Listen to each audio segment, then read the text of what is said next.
In today's video, I am going to be breaking down the complete guide to the 2-3 zone defense. Now, really quickly, if you want a really great defense that can stump other teams because they rarely see it, go check out my Unbeatable Basketball Zone Defense book that is down in the description below, because that is absolutely killer. It traps the corners and doubles the low post without leaving anybody open. So definitely go check that out down in the description below. But today, we're going to be checking out the 2-3 zone in this video. So let's get down, let's check it out. Now, the 2-3 zone gets its name because you've got 2 players up top and 3 players in the bottom. This is a zone that you would generally use if you've got a really big, tall player who may not be able to keep up with the other team's bigs when it comes to either strength or when it comes to either size and speed. This is kind of a good way to hide slower players.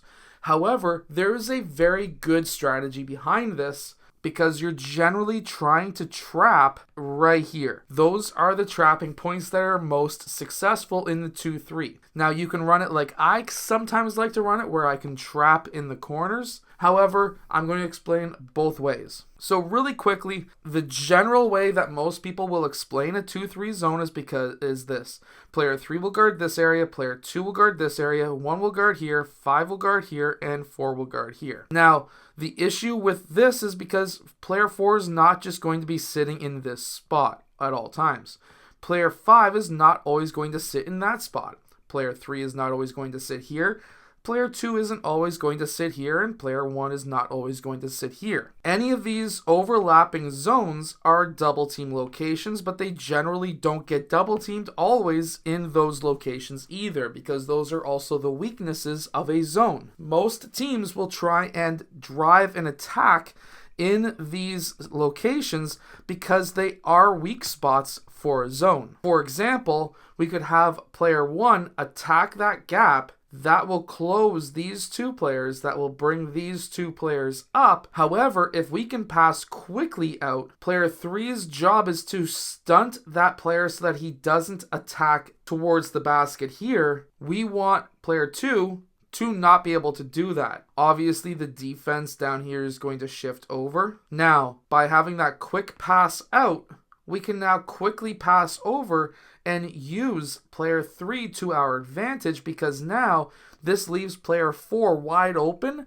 for the 3-point shot. If it wasn't for us attacking that gap, kicking that ball out to player 2, drawing player 3 out of his zone to allow player 4 to have a wide open shot, this would have not been possible if it wasn't for the other team running a 2-3 zone. So there are weaknesses to a zone, but it is also the zone's strengths as well, because now we're forcing the other team to take these 3-point shots while we are disallowing them from getting into the paint. Another weakness that a lot of younger teams have is because they will teach their players to run a 2-3 and they will always leave a gap in between.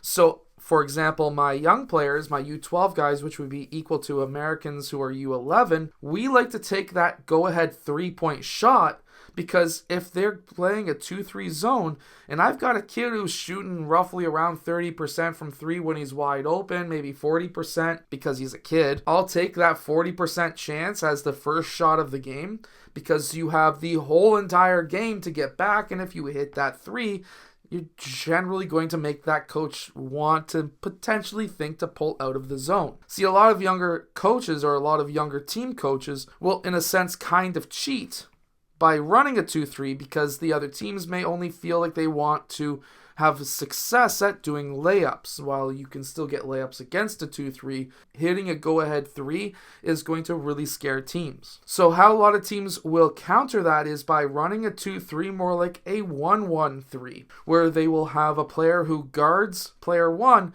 and then another player who still guards that high post. The idea here is we'll have that pass over to player 2. Player 3 is going to stunt it, but not guard, but stunt it, just to have a hand up until player 1 moves over, and then player 3 can return down.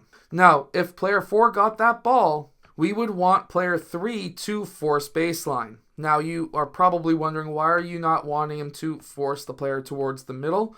Well, we don't want anything towards the middle. We want everything outside of that roughly terrible drawn circle. we want everything outside of that zone, which means that by forcing player 4 towards the baseline, if we can get player 5 to cut that lane off and we have player 3 cutting off here, this is going to trap that player behind the backboard so that pretty much anything in this location is unable to be passed to. This is going to draw the defense in so that now the only option to pass out of is up here. And if there is somebody up there, we can move players around so that it's harder for them to make that pass. This is why you want to trap here. Now, if you were to run a 2-3 trap, how you would do this is by pressuring up top, moving players 4 and 3 just a bit higher, and then when you make this pass over here, this is going to be player 1 sprinting over, player 3 still stunting, player 2 is going to slightly play off, player 5 is going to cover the low post, player 2 is going to be slightly covering that high post area, and player 4 is covering that skip pass over. We pass over to here, we now have player 3 and player 1 trapping here, player 2 moving over so that he takes away that kick out pass, player 5 playing here, and player 4 playing right in the middle of the key so that if there's any cutters, he can cut them off. If there's any skip passes out, he intercepts them. There's 2 different ways of trapping in a 2-3, and this is how I personally like to run it. Going back to the basics, ball goes over here, player 4 stunts until player 2 gets there, player 5 gets that ball, player 2 is playing deny, player 1 is playing high post area, player 5 plays low post, player 3 plays the kickoff, or the skip pass, same as the other side when it swings around. Player 3 is going to have that side. Player 1 is going to be deny. 2 is high post. 5 is low post. 4 is skip pass. If, for example, we are in a 2-3, and let's say the ball is on the wing, a lot of teams will try and beat a 2-3 by having a high post and also a low post player. If they are to do this, you would want player 3, in this case, to be fronting here, player 5 to be on the back, player 4 to be watching skip, player 2 to be playing in front. He is playing in front because he doesn't want the pass into player 2, but he also wants to play in front so that he can cut off the pass to player 1. Player 4 gets any skip passes over top. If they pass and they super overload, in which case player 3 needs to be in deny here, player 5, depending on the situation, can be in behind or on the side or in front. Personally, I would like him on the front quarter. This way, he's in position to get behind the player if needed, if there's a skip pass over top or a lob pass over top.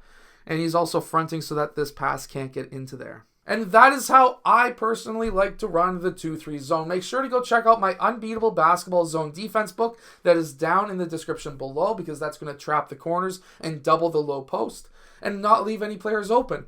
Hit that like button, subscribe, and I'll see you guys again in my next video.